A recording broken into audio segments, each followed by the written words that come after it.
This is Curious Minnesota, a Star Tribune project that sends staff from the state's largest newsroom hunting for the answers to great questions we receive from you, our readers. Questions like, why does everyone love to hate Edina? How does Minnesota have so many Fortune 500 companies? What's the story behind Minnesota Nice? We're here to answer everything you want to know about the state's people, places, and culture.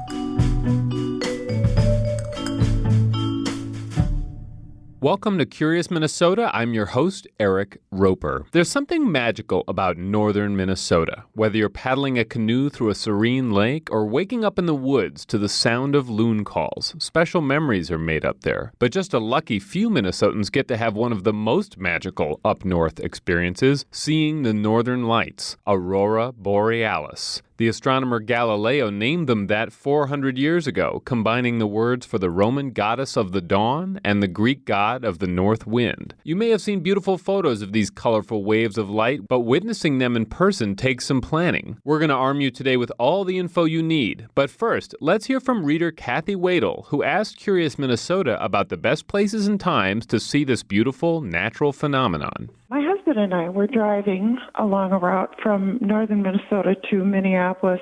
This was maybe 25 years ago, and I know we saw the green lights in the sky, and we tried to exit the freeway and chase the lights, but we were unsuccessful. And I've been wondering ever since if this was a dream or if I actually saw them and how I could see them again. So I'm here with Kelly Smith and Brian Peterson. Now, this is the great part about the Star Tribune newsroom and the Curious Minnesota podcast is we have two subject matter experts here. Kelly researched this story for us for Curious Minnesota in September, and Brian is a photographer who's seen the Northern Lights many times and photographed them and brought them to thousands of people through the newspaper. So we have some great expertise here. Kelly, just to start, when we talk about Northern Lights, aurora borealis, what are we talking about? What does that mean? So in short, it is the particles from the sun interacting with the Earth's magnetic field. So solar flares and coronal holes on the sun spray these streams of particles into space. When they connect with the Earth's magnetic field, they give off light. And one expert called this the sun burping a piece of itself into space.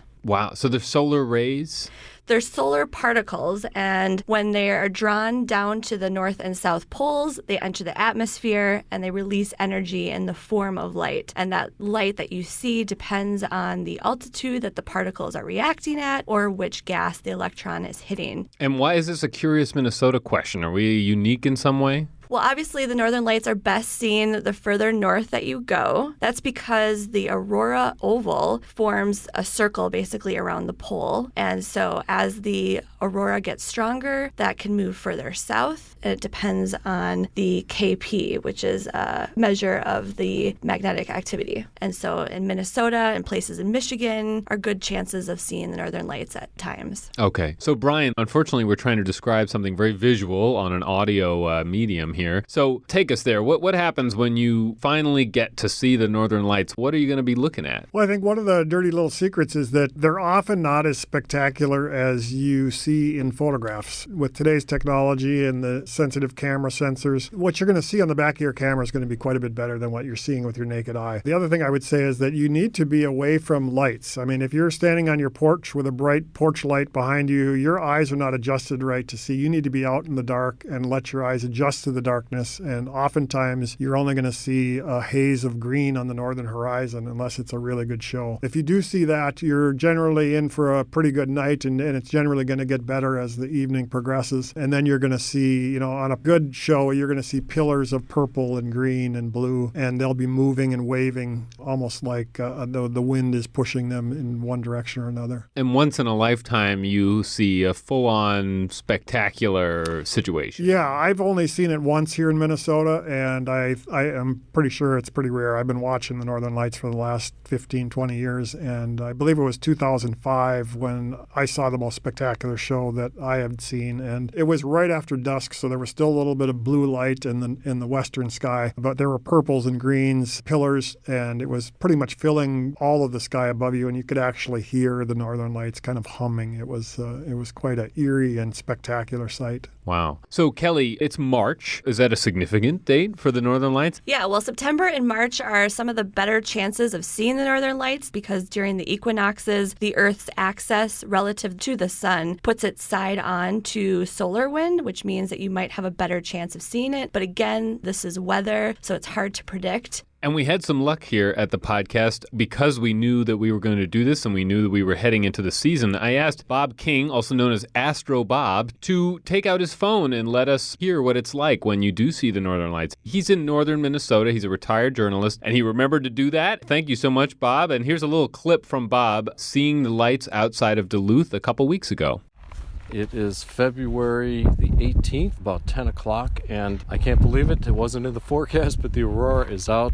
It's about 1 degree. I'm standing out in a wind right now. It's very cold, but I see a couple of wonderful arcs in the northern sky about halfway up into Cassiopeia, almost to the Dipper handle, and it's dappled with rays as well. And not much color yet, maybe a little bit of pale green. I'm just in a parking lot at a dog park north of Duluth where I have a pretty good view of the northern sky. The brightest part is kind of typical. It's pale green and it's low to the horizon, about 10 degrees high. That's about a fist held vertically at arm's length. Above that there's a gap and then another fainter arc in the sky. So we've got two auroral arcs, and every once in a while the lower arc will brighten and define itself into a series of rays, parallel rays that come and go, they melt, they fade away, they come back again. And it's a lovely night. If it was about 40 degrees warmer, that'd be even better. Anyway, anytime the Northern Lights is out, it's a great sight. So that was a great description, and I'm sure some of our listeners will want to see what that looks like. So we'll include a link to some photographs that Bob shot in the show notes for this episode. So March is a good time, but we should also talk about cycles. So Brian, these are cyclical events, right, as far as years go. Is that correct? Right. There's generally an 11-year cycle, and we're actually at the low end of the cycle right now. And in 2025 or 2026, we will be back at the peak. So it's a good time now to start planning your locations. It's not a particularly great time now this year, but if you start doing some planning, you'll be ready when it comes back. Okay, but Bob saw it, so it's out there. Yeah, it can happen. It definitely can happen. Okay. I think during a high cycle, you might see good KP numbers every month. This time of year, I don't know. It's been at least a month or two since I've heard any rumblings about good KP or everybody's heading north. So. Okay. And Brian, let's say we are going to go scout a location. What would be some good places to look at? Well, just to give you a little bit of a rough idea of my process, I start with the KP. If the KP looks good, I'm going to start making a trip. I want to find as far north as I can go. I want a good clear view of the northern horizon. A large lake is a good place to start, or from a hill where you can see a clear view of the northern horizon. You want a clear sky. Obviously, clouds can really mess it up. Clouds can also make for some interesting photography, so don't just back away if there's a little bit of cloud cover. It can really make some interesting photographs. And you want as close to a new moon as possible. You don't want the bright light from a full moon kind of interfering with the atmosphere and lighting up the whole sky, and it diminishes the ability to photograph the northern lights. Okay. And we have a great lake in this state, Lake Superior. So is that a good place to go? It's not particularly good. Basically your North Shore is running northeast, and you want generally a clearer view of the northern horizon. And unfortunately, that ridgeline that runs along 61 is blocking most people's view of the northern horizon. So unless you're out in a boat or you're out on a big peninsula that you can look back, or unless it's a really great night and it's pretty much filling the sky, it's happened a few times where you can really see it even out over Lake Superior. But generally speaking, it's a risky proposition to try to find a good spot along the North Shore. And technology has made this maybe a little simpler. So there's apps, right, that people can monitor to know the best conditions. Tell me a little bit about those. Yeah, you can just go to your app store, Apple, iTunes, and just Google Aurora Watch or Northern Lights Watcher. There's probably dozens of them, and I've tried multiple ones. They're all pretty similar. It's just a personal preference on what you like, but it'll give you KP indexes for your area. It'll give you alerts if you want to get warnings. The good thing is that oftentimes there is a 2 to 3 day warning before high KP index numbers, so you can do some planning, and those apps are really helpful. You don't feel like you have to scramble to get up north. You can do a little bit of planning anyway. Kelly swears by some of these apps, and so how's that been going?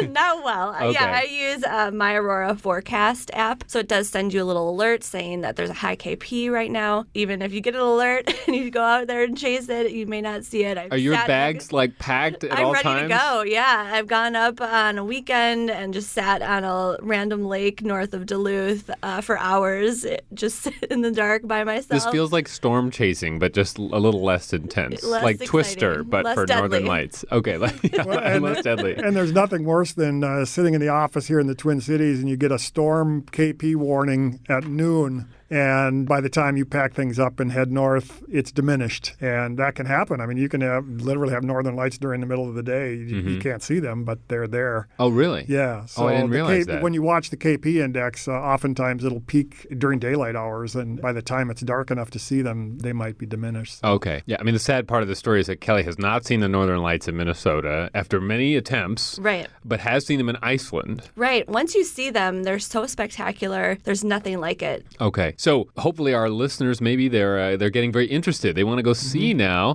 And let's say they have figured it out, right? They've gotten there and they're seeing the lights. And now they want to show it to all their friends and brag to their relatives and everyone on social media. So Brian, where should they start? Can a smartphone really do anything in this context? Yeah, I think the technology is starting to come along. And I think specifically with the new iPhone 11 and the night shot or long exposures, I'm not sure how that camera actually does it, but you can hold that camera for 10 seconds and not have a blurry image. It seems like magic to me. I don't know how they do it, even without a tripod. I've yet to go out and try the northern lights with my phone, but I think the technology is coming to that even. But older smartphones would be more challenging. Oh, yeah. I think pretty much impossible if you don't have the night shot modes that allow for longer exposures. Okay. Generally, with a DSLR, you want to use the fastest lens possible, a wide 20 to 24 millimeter wide lens, f2.8 or faster. And my general exposure formula would be starting at 1600 ISO with a 20-second exposure at f2.8. Generally speaking, if there's any northern lights in the sky at that point, you're going to see, and you might even not see it to the naked eye at that point, but you'll see a green horizon maybe, or you'll see some evidence of it coming. So it's a good way to kind of judge whether the night's going to be good or not as well. And you should bring a tripod. A tripod, yeah. You need a tripod unless you're one of those geniuses that can hold a camera still for 20 seconds. And you want to not go longer than 30 seconds because then you're going to start to get star trails and your stars are going to look like long stripes rather than pinpoint dots. And I should note for listeners, we will put a link in the show notes to the story that Kelly wrote. And in there is a video that Brian did that has even more specifics about how to set up your camera to make this the perfect photo of the northern lights. Because as we're learning here, the photography is actually part of what brings this to life, right? Because it might not be so obvious when you're looking at it. Mm-hmm. It definitely looks better. That's one of the frustrating things is when you see all these viral photos of northern lights, a lot of times that's not visible to the naked eye. Yeah, it's true. The new cameras will definitely make it look brighter than you can see with your naked eye. And good luck asking some of the experts, not these experts, but other experts, like where they're seeing these things. Because social media, people are posting these photos, but oftentimes you can't just go and ask, well, what lake were you standing on, right? I mean, Kelly, Can you talk about that a little bit? Yeah, people are very secretive about where they see the northern lights. There are Facebook groups. There's a Great Lakes Aurora Facebook group where people will notify people when they've seen the lights, and they'll give general areas, regions, but no one will reveal their specific location. They don't want hordes of people showing up taking photos as well. It's surprising how many locations in Minnesota still have quite a bit of light pollution. So finding that clear, dark view of the northern horizon on a lake that isn't full of cabins with yard lights, it can be a challenge. Well, Kelly and Brian, thank you so much for coming in. I feel like our listeners are equipped now with everything they need to know about seeing the northern lights and photographing the northern lights. So listeners, if you are successful, please tweet a photo at me. We'd love to see it, and we can talk about it on a future episode. But thank you both for coming in. You really shared a lot of expertise with us today. Thank you. Yep, thanks, Eric. Listeners, if there's someone in your life who's been searching in vain for the northern lights, I'm sure they'd appreciate it if you sent them this episode of the podcast. But let's not stop there. If you like this show, please tell a friend, a colleague, a relative, maybe even your dentist. I don't know, why not? And if you've got a question about life in Minnesota, simply record it on the voice recorder app of your smartphone and email it to curious@startribune.com. We may feature it and an answer from an expert on a future episode. Thanks. Thanks for listening to Curious Minnesota. We want to hear from you. Ask questions and read more stories online at startribune.com/curious. Our show is recorded at the Star Tribune's headquarters in beautiful downtown Minneapolis, and our music is produced by Matt Gilmer. If you like the show, please rate us on iTunes or leave a review. And until next time, stay curious.